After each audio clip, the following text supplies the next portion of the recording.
ঘন জঙ্গলের নির্জন বোরবেলায় ছিল এক ছোট্ট পাখি, নাম রাঙ্গাচঞ্চু। লাল ঠোঁট আর নীল পালকে সে ছিল অন্য সব পাখির থেকে আলাদা। রাঙ্গাচঞ্চুর ছোটবেলা থেকেই স্বপ্ন ছিল একদিন সে খুব উঁচু আকাশে উড়বে। কিন্তু সমস্যা ছিল একটাই, সে ভয় পেতে উঁচুতে উঠতে। একটু জোর বাতাস হলেই সে ডালের আড়ালে লুকিয়ে পড়ত। রাঙ্গাচঞ্চুর সেরা বন্ধু ছিল হলুদ টিয়া। টিয়া সবসময় তাকে বলতে, তুই পারবি, শুধু সাহস ধরে রাখ।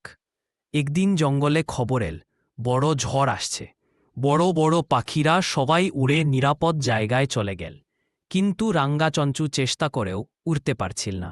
ভয়ে তার বুক কেঁপে উঠছিল। ঠিক তখন টিয়া তার পাশে এসে দাঁড়াল।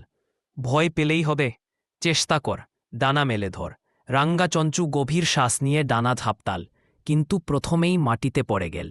সে আবার দাঁড়াল, আবার চেষ্টা করল। এবার একটু উপরে উঠতে পারল।